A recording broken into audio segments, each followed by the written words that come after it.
नमस्कार, मैं हूं आपके साथ अनुष्का राय और आप देख रहे हैं सिरमौर न्यूज। श्री कृष्ण जन्माष्टमी का त्योहार बड़ी धूमधाम और हर्षोल्लास के साथ देश भर में मनाया गया।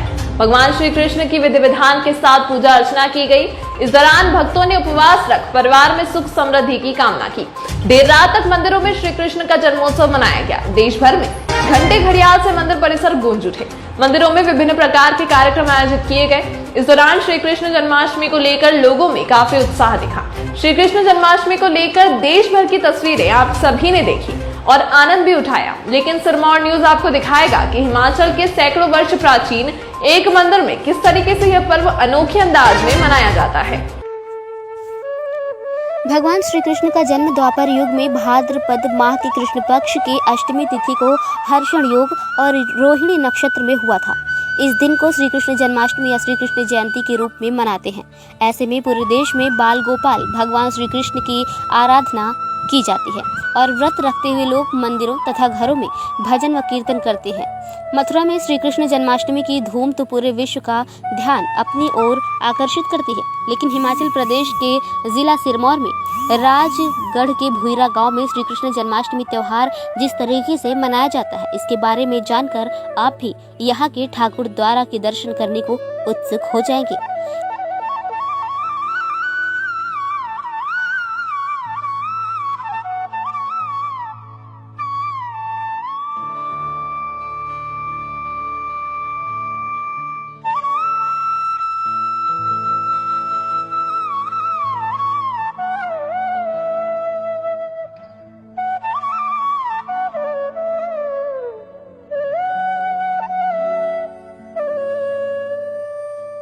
भुईरा गांव में प्रदेश भर में सबसे प्राचीन ठाकुर द्वारा है। हालांकि इसे करीब 1500 वर्ष पुराना ठाकुर द्वारा बताया जाता है, लेकिन ये इससे भी प्राचीन काल का ठाकुर द्वारा हो सकता है।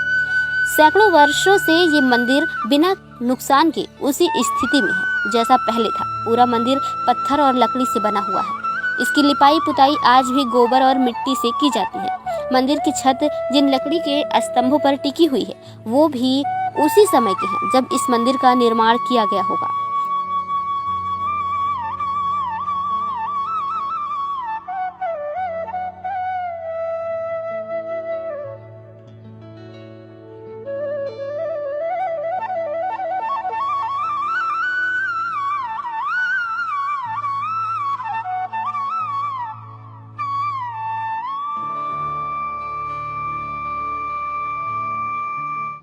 मंदिर में गर्भगृह के अंदर श्री कृष्ण की सभी लीलाओं को मूर्ति के रूप में विराजमान किया गया है, जिसके अलौकिक दर्शन श्रद्धालु बाहर से कर सकते हैं, क्योंकि पूजा के मुख्य स्थल में सिर्फ मंदिर के पुजारी को ही प्रवेश की अनुमति है। यहाँ पुजारी को महंत कहते हैं, जो कई पीढ़ियों से पूजा पाठ और सत्यनारायण की कथा करते हैं।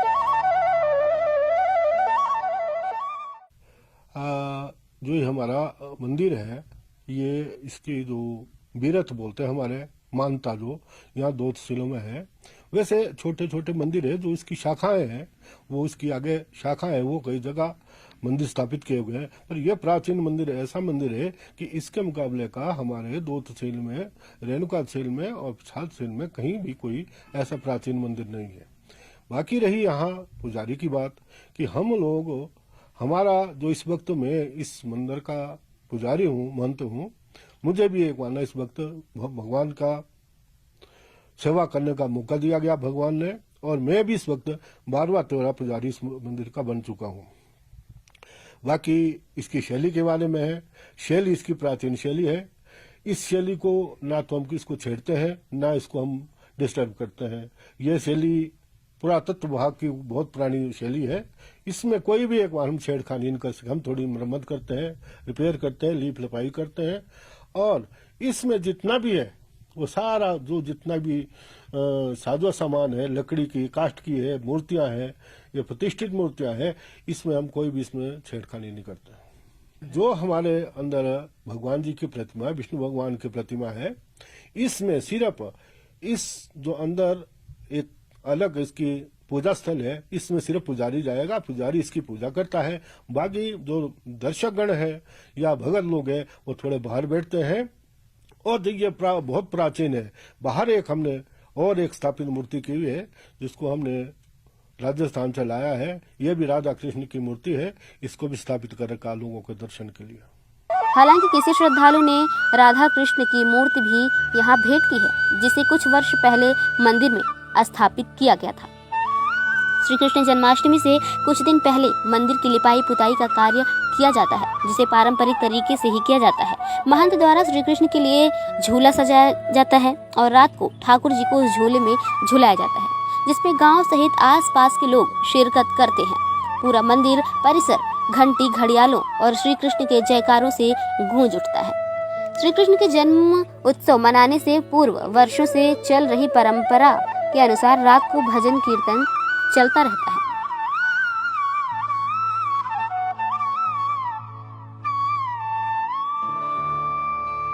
ठाकुर द्वारा में कान्हा जी को जो भोग लगाया जाता है वो भी प्राचीन काल से चली आ रही परंपरा में शामिल है।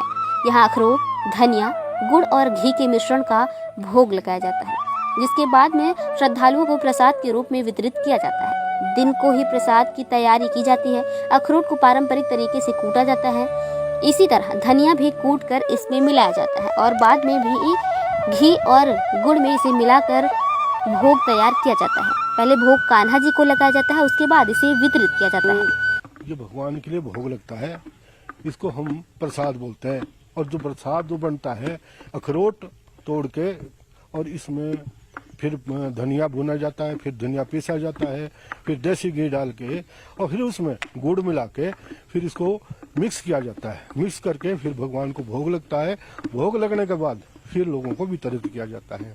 और ये सदियों से जब से ये मंदिर बना है तब से ये प्रथा इस भोग की चली हुई है। इस प्राचीन मंदिर के अंदर किसी समय अन्न का भंडारण भी किया जाता था, ताकि अकाल पड़ने की स्थिति में गांव के लोगों के पास अन्न उपलब्ध करवाया जा सके। हालांकि अभी यहाँ अन्न का भंडारण नहीं होता है, लेकिन इस प्राचीन मंदिर में ये व्यवस्था थी जो धर्म के साथ साथ सामाजिक सरोकार से भी जुड़ी थी। ताकि हमारा ये इसमें लोगों का अन्न रहता था। अन्न जब कभी अकाल पड़ता है तो भंडारण होता है, अनाज का भंडारण होता है। इसमें मंडुआ होता था, गेहूं रहते थे, धान रहता था, मक्की रहती थी भंडारण के लिए, ताकि कभी भी अकाल पड़ जाता है तो गांव का सहयोग के लिए किसी को 20 किलो दे दिया, किसी को 10 किलो दे दिया, ताकि गांव में अकाल न पड़े। लंबा सफर करने के बाद जो महात्मा, साधु, सन्यासी या श्रद्धालु यहाँ पहुँचते थे, उनके लिए ठहराव की व्यवस्था भी इसी मंदिर के अंदर थी। ये साधु महात्माओं के लिए एक कुटिया होती है। जो साधु महात्मा आते थे भ्रमण करने, मंदिर के दर्शन करने के लिए, उन साधु महात्माओं के लिए, भक्तजनों के लिए ये एक निवास स्थान था बनाया हुआ।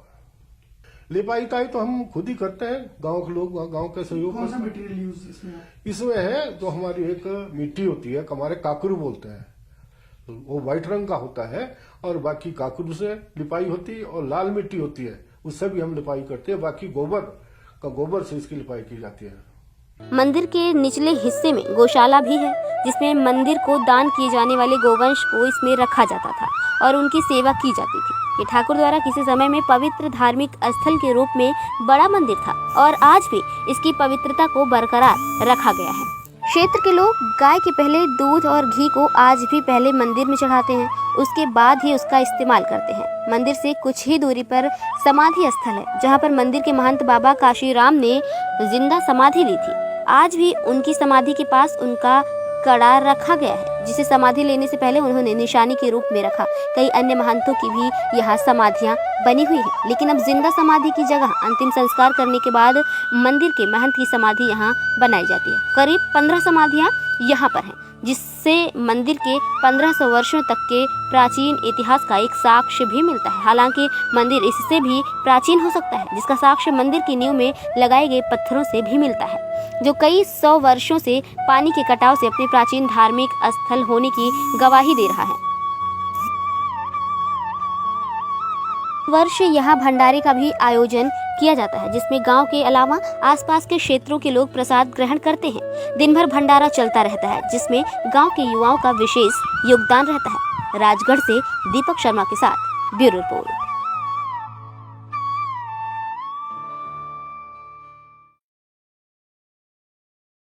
अभी तक के लिए फिलहाल इतना ही। खबरों के साथ बने रहने के लिए देखते रहिए सिरमौर न्यूज।